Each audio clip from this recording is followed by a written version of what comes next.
terror con mi compañero.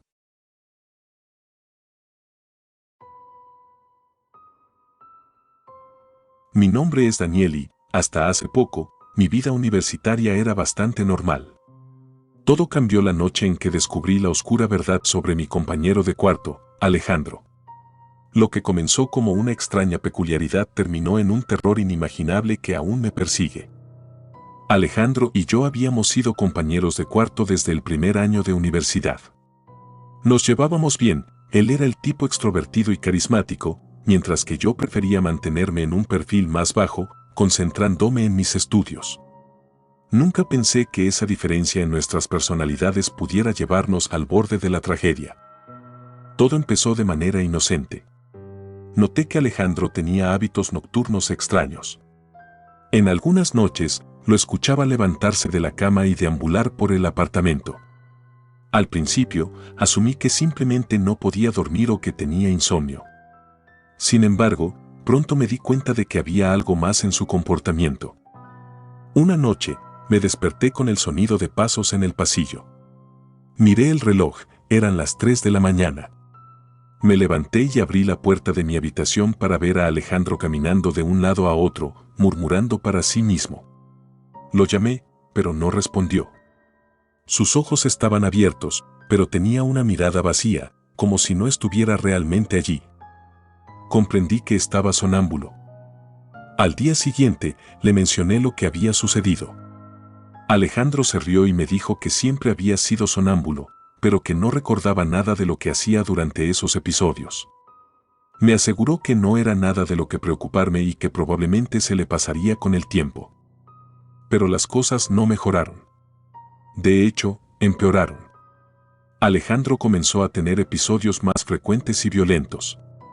Empezó a golpear puertas y paredes mientras estaba sonámbulo. Una noche, lo encontré en la cocina, sosteniendo un cuchillo y cortando el aire con movimientos erráticos. La imagen de su rostro vacío, mientras blandía el cuchillo, me heló la sangre. Decidí que tenía que hacer algo.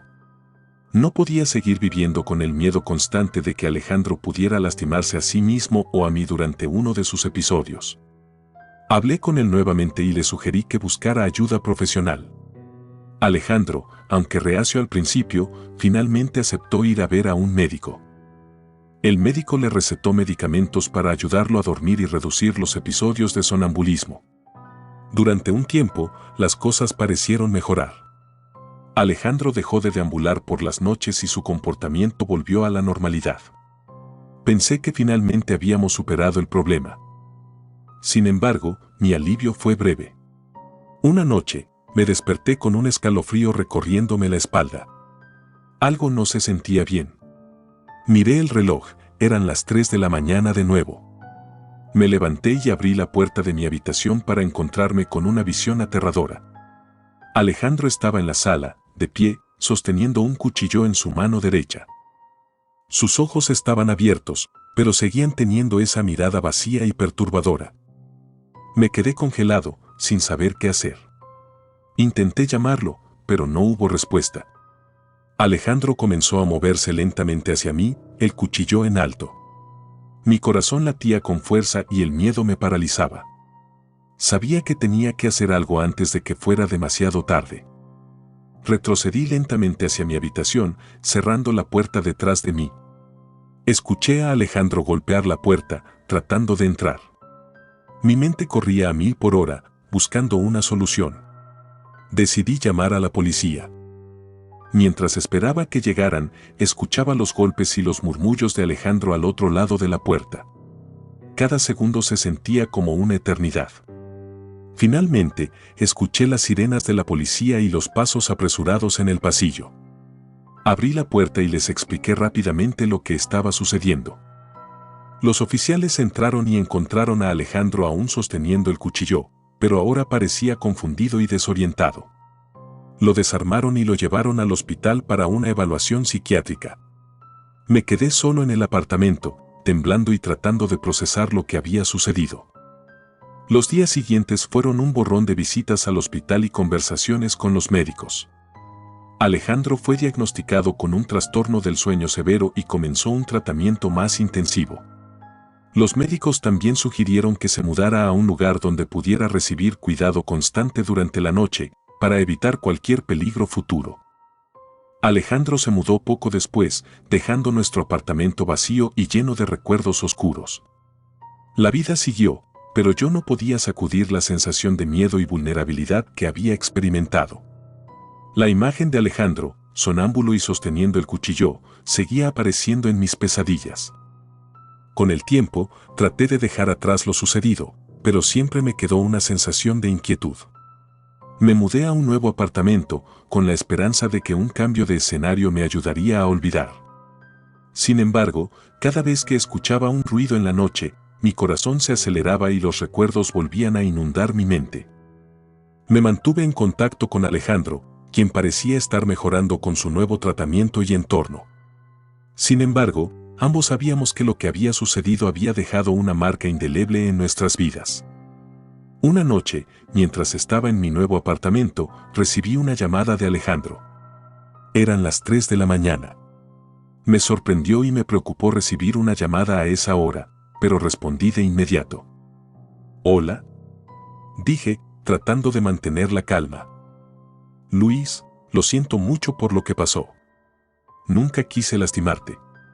«No sé qué me pasaba en esos momentos», dijo Alejandro, su voz temblando. «No te preocupes, Alejandro. Sabes que siempre te apoyaré». «¿Cómo estás ahora?», le pregunté, tratando de consolarlo. «Estoy mejor, pero a veces siento que todavía hay algo oscuro dentro de mí. Algo que no puedo controlar.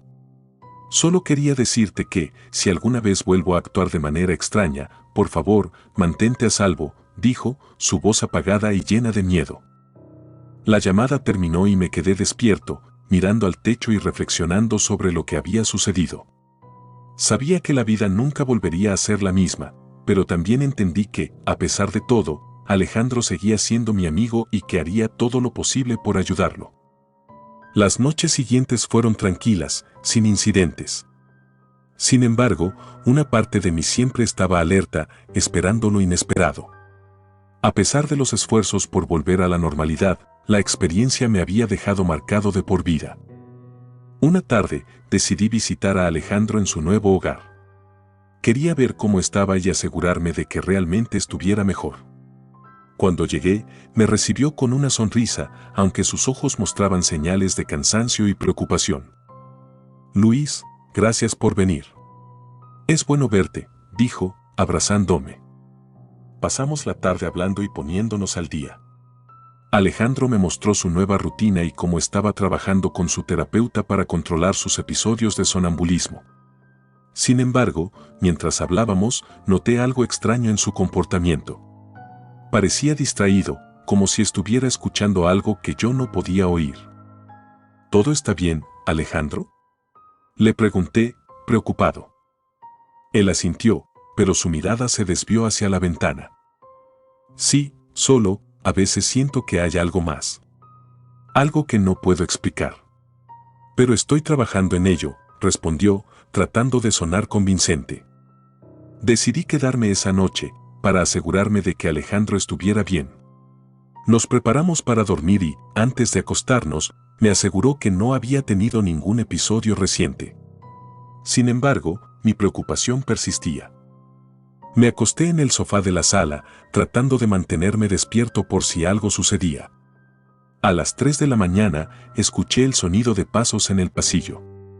Me levanté rápidamente y me dirigí hacia la habitación de Alejandro. Lo encontré de pie en medio de la habitación, mirando fijamente a la pared. Sus ojos estaban abiertos, pero la misma mirada vacía y perturbadora que había visto antes estaba allí. Mi corazón se aceleró y traté de hablar con él. «Alejandro, despierta. Estás sonámbulo», dije, acercándome con cautela. Él no respondió. En cambio, se giró lentamente hacia mí y por un momento vi una expresión de profunda tristeza y miedo en su rostro. «No puedo controlarlo, Luis. No puedo detenerlo», murmuró, antes de colapsar en el suelo. Lo ayudé a regresar a la cama y me quedé a su lado hasta que se calmó. Esa noche, decidí que teníamos que encontrar una solución definitiva para su problema. No podía seguir viviendo con el miedo constante de que algo terrible sucediera. Al día siguiente, contacté a un especialista en trastornos del sueño y concerté una cita para Alejandro. El especialista sugirió una serie de pruebas y terapias intensivas para abordar su condición. Alejandro estaba dispuesto a intentarlo todo, y yo prometí apoyarlo en cada paso del camino. Con el tiempo, y después de muchos esfuerzos, los episodios de sonambulismo de Alejandro comenzaron a disminuir. Aunque la sombra de lo que había sucedido seguía acechando nuestras mentes, finalmente pudimos encontrar un poco de paz. Sin embargo, nunca olvidaré esas noches de terror, la sensación de impotencia y el miedo constante. La experiencia me enseñó que hay cosas en la vida que no podemos controlar, pero también me mostró la importancia de la amistad y el apoyo incondicional. Alejandro y yo seguimos adelante, siempre conscientes de que el pasado nos había dejado una marca imborrable. Pero, a pesar de todo, encontramos la fuerza para enfrentar nuestros miedos y seguir adelante, unidos por un vínculo que nada ni nadie podría romper.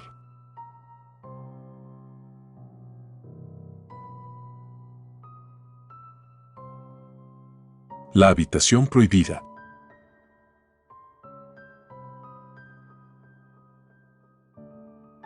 Mi nombre es Jorge y nunca he sido una persona que crea en lo paranormal.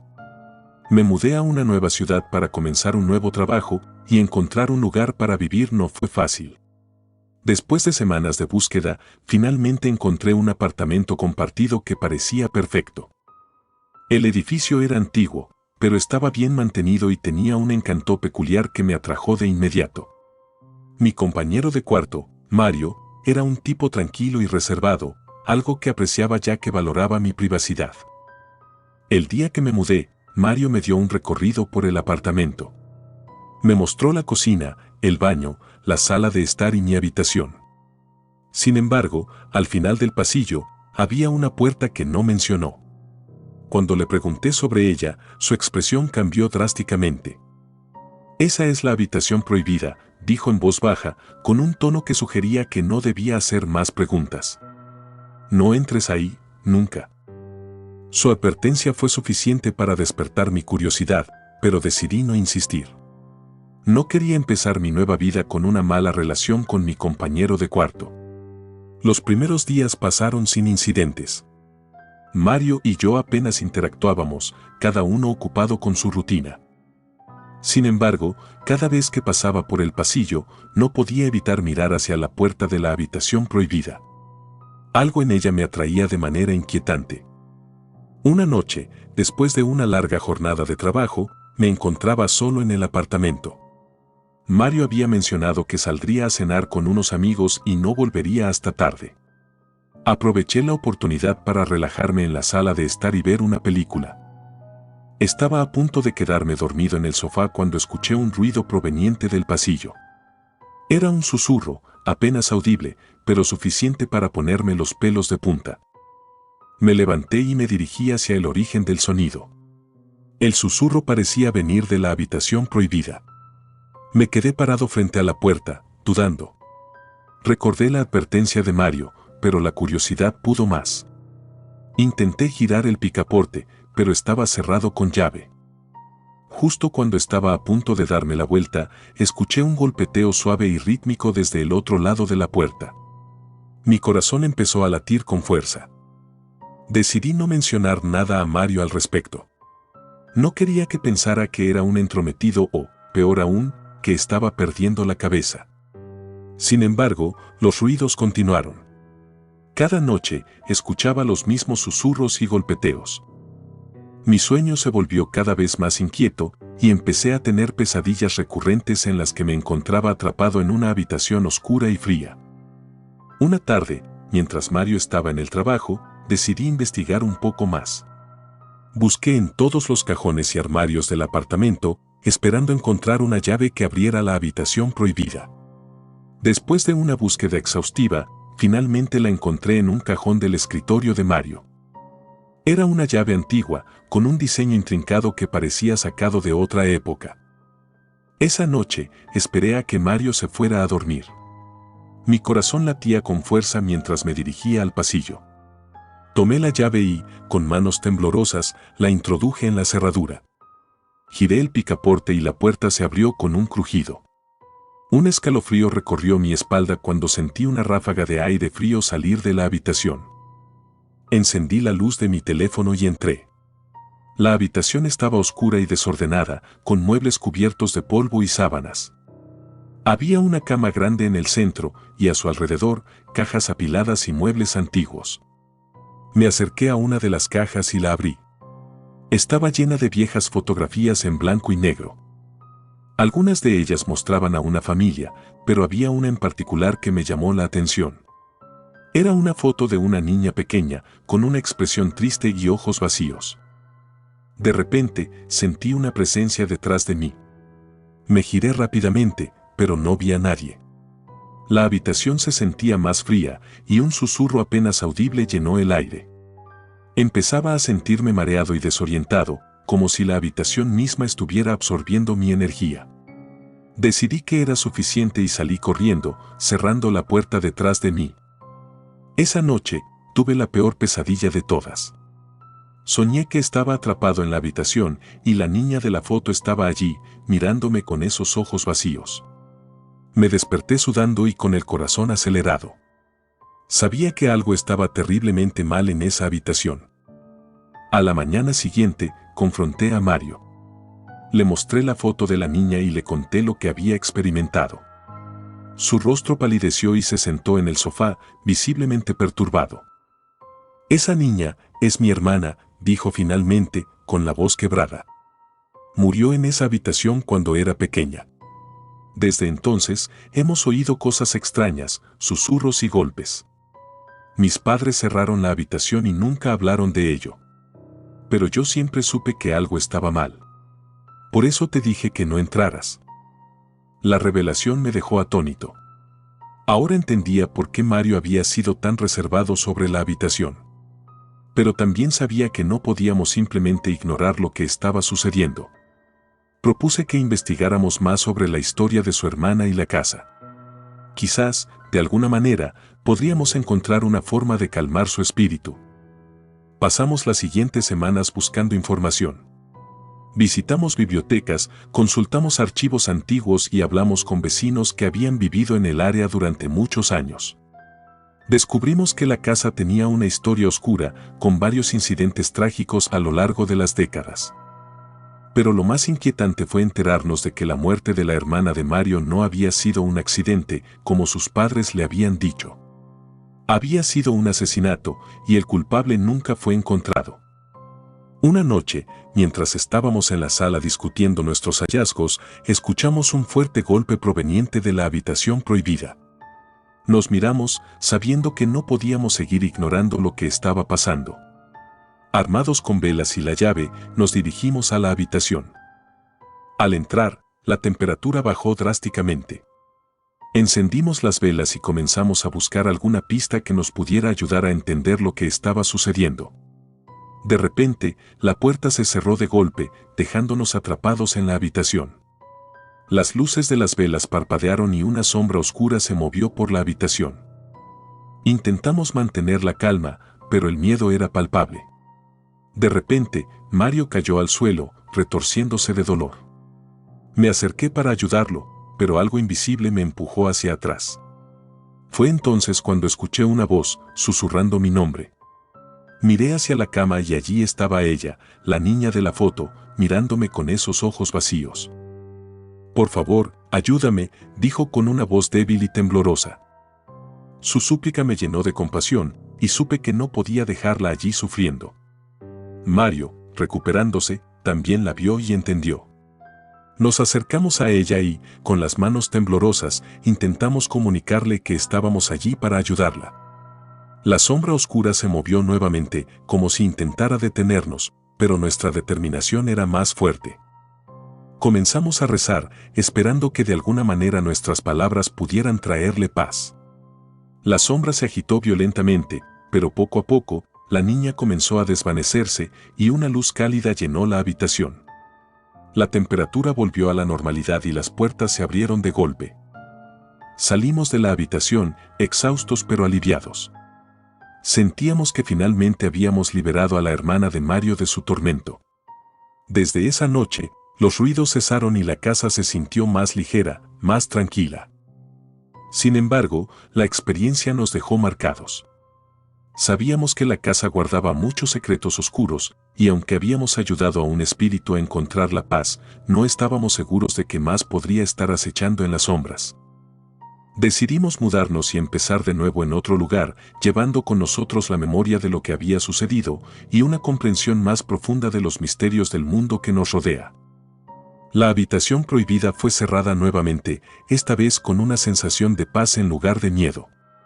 Y aunque nunca volveríamos a esa casa, siempre recordaríamos la noche en que enfrentamos lo desconocido y encontramos la verdad detrás de la puerta al final del pasillo.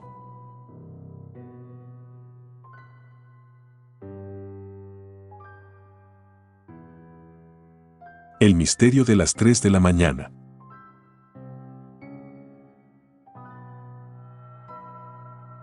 Cada noche, justo a las 3 de la mañana, mi compañero de cuarto se levantaba y salía de la habitación sin decir una palabra.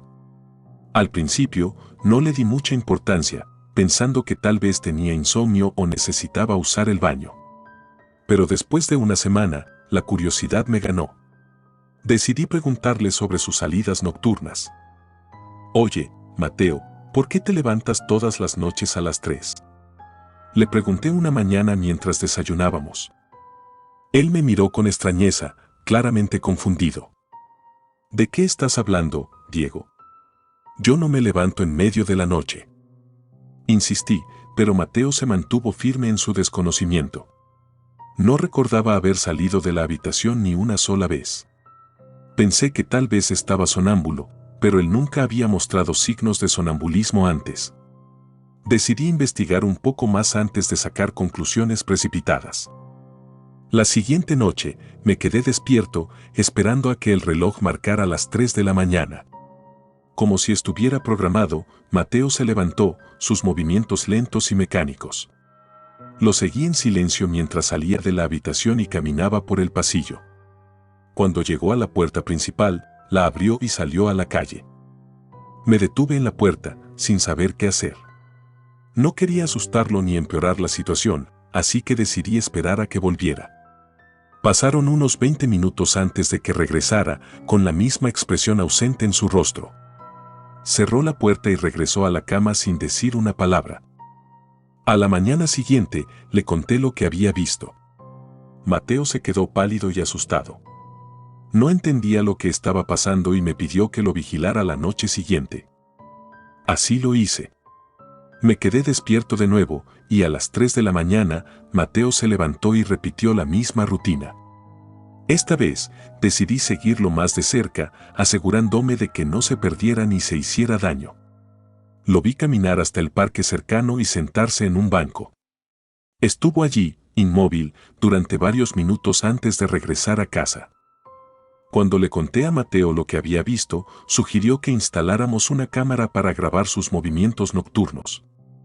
Acepté, pensando que al menos tendríamos pruebas de lo que estaba ocurriendo. Esa noche, instalamos la cámara en la sala y esperamos. A las 3 de la mañana, Mateo se levantó como de costumbre y salió de la habitación. La cámara capturó todo: sus movimientos lentos y mecánicos, su salida del apartamento, su caminata hasta el parque y su regreso. Pero cuando revisamos la grabación, notamos algo extraño. La situación se volvió aún más inquietante cuando empezamos a notar cambios en el comportamiento de Mateo durante el día. Estaba más irritable, su piel se veía pálida y sus ojos tenían un brillo febril. Estaba claro que algo estaba muy mal, pero no sabíamos qué hacer. Decidimos buscar ayuda profesional y contactamos a un médico especialista en trastornos del sueño. Le mostramos las grabaciones y le explicamos lo que estaba ocurriendo. El médico sugirió hacer un estudio del sueño, así que llevamos a Mateo a la clínica para una evaluación completa. Durante la evaluación, el médico descubrió algo perturbador. Mateo no solo estaba caminando en sueños, sino que también estaba entrando en un estado de trance profundo. Sus ondas cerebrales mostraban patrones inusuales, como si estuviera siendo influenciado por una fuerza externa. El médico sugirió que Mateo podría estar experimentando algún tipo de influencia paranormal. Nos recomendó consultar a un experto en lo sobrenatural, algo que inicialmente descarté como absurdo. Pero dada la situación, no teníamos muchas opciones. Contactamos a una médium que tenía buena reputación en la ciudad. Vino a nuestro apartamento y realizó una serie de rituales para tratar de entender lo que estaba ocurriendo. Después de varias horas, nos dijo que había una presencia oscura en el apartamento, algo antiguo y maligno que estaba usando a Mateo para manifestarse en el mundo físico. Nos quedamos en silencio, procesando lo que acabábamos de escuchar. La médium nos dijo que debíamos realizar un exorcismo para liberar a Mateo de la influencia de la entidad. Nos dio instrucciones precisas sobre cómo llevar a cabo el ritual y nos advirtió que sería peligroso. Esa noche, seguimos sus instrucciones. Encendimos velas negras, colocamos sal en las ventanas y puertas y recitamos las palabras que la médium nos había enseñado. A las 3 de la mañana, cuando Mateo se levantó, comenzamos el ritual. La atmósfera en la habitación cambió de inmediato. El aire se volvió denso y pesado, y una sensación de frío nos envolvió. Mateo se detuvo en medio del ritual, sus ojos rodaron hacia atrás y comenzó a murmurar en un idioma que no entendíamos. De repente, las velas se apagaron y una ráfaga de viento recorrió la habitación. La entidad estaba resistiendo, pero continuamos recitando las palabras, intentando no perder la concentración. Mateo cayó al suelo, convulsionando. Nos arrodillamos a su lado, sosteniéndolo mientras seguíamos con el ritual. Sentí una fuerza invisible empujándonos, tratando de detenernos. Pero no nos dimos por vencidos. Finalmente, después de lo que parecieron horas, Mateo dejó de convulsionar y quedó inmóvil. La sensación de frío desapareció y las velas volvieron a encenderse por sí solas. Supimos que habíamos tenido éxito. Mateo despertó unos minutos después, desorientado pero consciente. No recordaba nada de lo que había sucedido, pero se veía más saludable y su piel había recuperado algo de color. La entidad había sido expulsada y Mateo estaba libre de su influencia. Nos mudamos del apartamento al día siguiente, sin querer arriesgarnos a que algo similar volviera a ocurrir. Aunque la vida volvió a la normalidad, ninguno de nosotros pudo olvidar lo que había pasado. La experiencia nos dejó marcados, y siempre recordaré esas noches de terror en las que una presencia oscura se apoderaba de mi amigo. La historia de Mateo es una advertencia de que hay cosas en el mundo que no entendemos completamente y que a veces lo inexplicable puede llegar a nuestras vidas de las formas más inesperadas.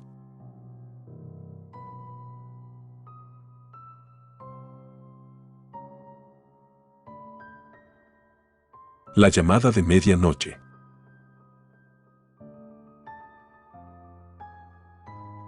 Todo comenzó una noche tranquila, sin nada que presagiara el horror que se avecinaba.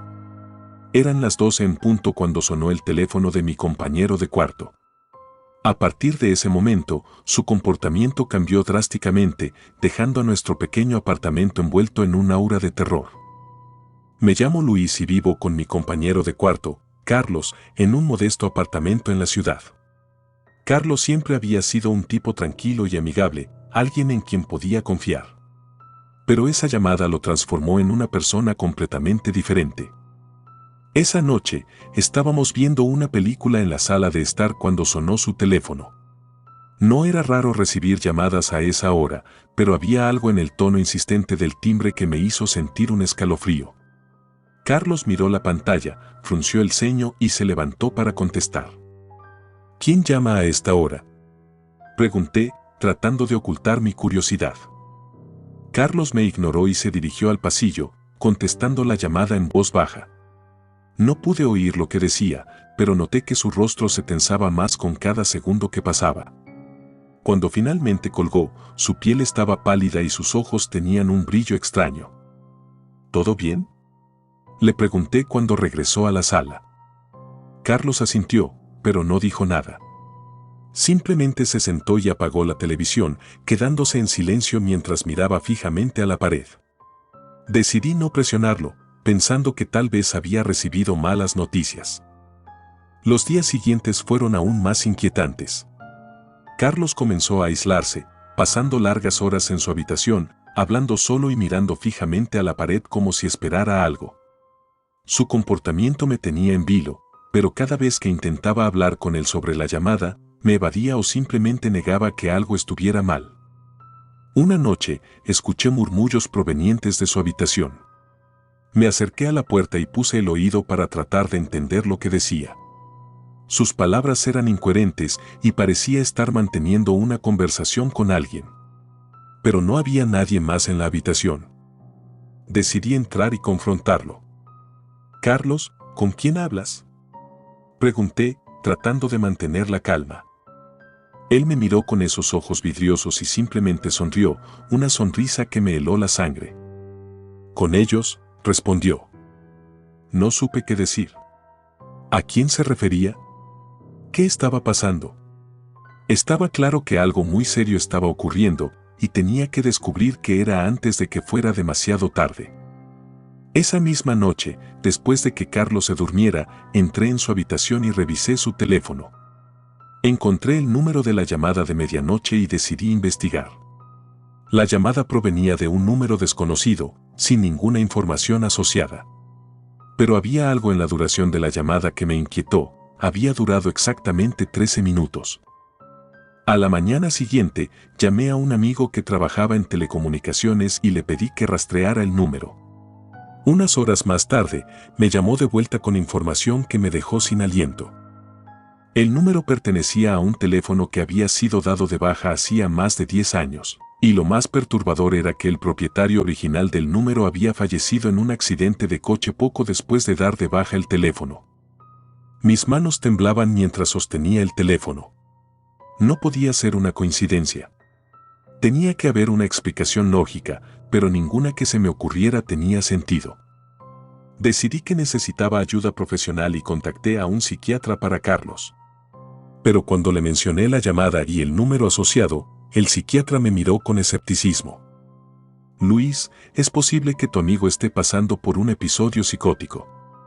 Lo mejor sería que lo trajeras para una evaluación», me dijo. Esa noche, intenté convencer a Carlos de que visitara al psiquiatra.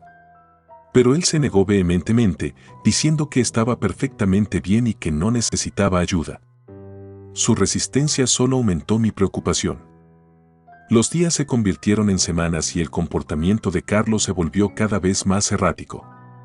Empezó a quedarse despierto toda la noche, murmurando y riendo solo, mientras yo me mantenía en mi habitación, incapaz de dormir por el miedo y la preocupación.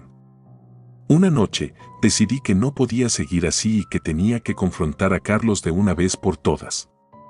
Entré en su habitación y lo encontré sentado en su cama, mirando fijamente a la pared. La habitación estaba oscura, con solo la luz de la luna filtrándose por las cortinas. «Carlos, esto tiene que parar. Necesitas ayuda», le dije, tratando de mantener la voz firme. Él giró la cabeza lentamente hacia mí, y por un momento, sus ojos parecieron brillar con una luz antinatural. «No necesitas preocuparte, Luis. Ellos me cuidan. Me dijeron que todo estará bien», respondió con una voz que no parecía la suya. Un escalofrío recorrió mi espalda. ¿Quiénes eran ellos? ¿Qué le estaban haciendo a Carlos? Decidí que no podía esperar más y llamé a una ambulancia. Mientras esperábamos, Carlos comenzó a reír de una manera que nunca había escuchado antes, una risa que parecía provenir de lo más profundo de su ser, como si algo oscuro y maligno se hubiera apoderado de él. Cuando llegaron los paramédicos, tuvieron que sedarlo para llevarlo al hospital. Yo lo seguí en mi coche, el corazón latiendo con fuerza en mi pecho. En el hospital, los médicos realizaron una serie de pruebas y confirmaron que Carlos estaba experimentando un episodio psicótico severo. Lo ingresaron en la unidad de psiquiatría para una evaluación más profunda. Pasé los días siguientes visitándolo, pero cada vez que lo veía, su estado parecía empeorar. Hablaba en susurros, siempre refiriéndose a ellos y cómo lo estaban cuidando. Los médicos estaban perplejos y no podían encontrar una explicación para su condición. Una noche, mientras estaba en casa, recibí una llamada. Miré el número en la pantalla y mi corazón se detuvo. Era el mismo número que había llamado a Carlos aquella fatídica noche. Con manos temblorosas, contesté la llamada. Hola, Luis, dijo una voz fría y familiar al otro lado de la línea. Era la voz de Carlos, pero con un tono distorsionado, como si algo o alguien estuviera hablando a través de él. ¿Quién eres? ¿Qué le has hecho a Carlos? Grité. La risa que siguió era inhumana, una mezcla de voces y ecos que resonaban en mi mente. Nosotros somos sus cuidadores. Pronto, serás uno de nosotros también, respondió la voz antes de colgar. Me quedé en silencio, el teléfono aún en mi mano. ¿Qué significaba eso?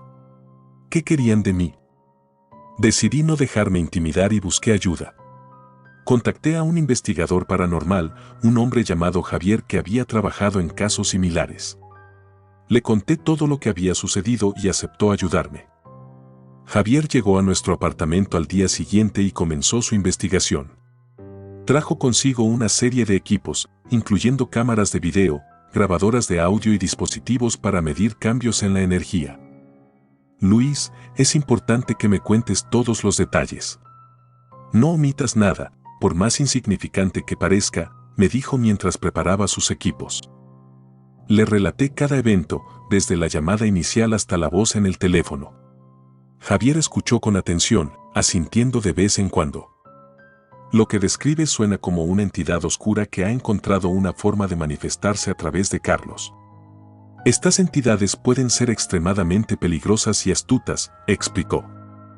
Esa noche, Javier instaló sus equipos en el apartamento. Decidimos recrear las condiciones de la llamada, esperando que la entidad se manifestara. A las 12 en punto, apagamos todas las luces y nos sentamos en la sala de estar, esperando. El reloj marcó las 12 y el teléfono de Carlos, que había traído del hospital, comenzó a sonar. Javier me hizo un gesto para que contestara. Hola, dije, tratando de mantener la calma. La voz que respondió era la misma que había escuchado antes, fría y distorsionada. Hola, Luis. Te estábamos esperando, dijo la voz. ¿Quiénes son ustedes? ¿Qué quieren de Carlos? Pregunté. La risa inhumana resonó una vez más. Somos los cuidadores. Queremos a todos los que podamos encontrar. Pronto, serás uno de nosotros. Antes de que pudiera responder, Javier tomó el teléfono y comenzó a recitar una serie de palabras en latín. La voz al otro lado del teléfono gritó y el aparato se quedó en silencio. Javier me miró, su rostro serio. La entidad sabe que estamos aquí. Tenemos que actuar rápidamente, dijo. Nos dirigimos al hospital, donde Carlos estaba internado. Javier trajo consigo un maletín lleno de herramientas y amuletos. Cuando llegamos, encontramos a Carlos en su cama, murmurando para sí mismo. Javier comenzó a preparar un círculo de protección alrededor de la cama de Carlos, usando sal y velas. Me pidió que me quedara dentro del círculo y mantuviera la calma, sin importar lo que sucediera. Este ritual puede ser peligroso. La entidad hará todo lo posible por detenernos, me advirtió. Comenzó a recitar las palabras en latín nuevamente, esta vez con más intensidad. Carlos comenzó a convulsionar, sus ojos rodaron hacia atrás y su cuerpo se arqueó de manera antinatural. De repente, una ráfaga de viento recorrió la habitación, apagando las velas. La temperatura bajó y una sombra oscura apareció en la esquina de la habitación. Javier continuó con el ritual, su voz firme y decidida. La sombra comenzó a moverse hacia nosotros, pero el círculo de protección nos mantenía a salvo. Carlos gritaba y se retorcía en la cama, como si estuviera luchando contra algo invisible. Después de lo que parecieron horas, la sombra se desvaneció y la temperatura en la habitación volvió a la normalidad.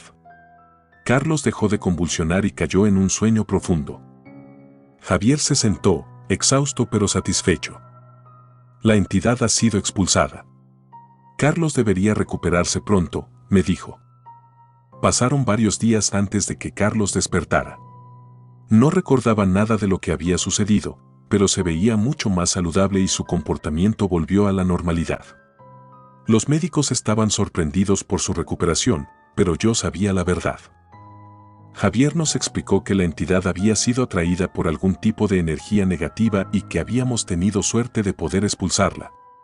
Nos recomendó realizar una limpieza espiritual en el apartamento y mantenernos alejados de cualquier cosa que pudiera atraer entidades oscuras. Carlos y yo seguimos el consejo de Javier y nos aseguramos de proteger nuestro hogar de cualquier influencia negativa. Aunque la vida volvió a la normalidad, ninguno de nosotros pudo olvidar lo que había sucedido. La experiencia nos dejó una lección valiosa. Hay cosas en el mundo que no podemos entender completamente y a veces lo inexplicable puede llegar a nuestras vidas de las formas más inesperadas. Carlos y yo seguimos siendo amigos, pero siempre estaremos marcados por esa llamada de medianoche y la entidad que intentó apoderarse de nuestras vidas. Vivimos con la conciencia de que hay fuerzas oscuras que acechan en las sombras, esperando una oportunidad para manifestarse. Y cada vez que el reloj marca la medianoche, no puedo evitar sentir un escalofrío, recordando el terror que vivimos y la lucha por recuperar nuestras vidas.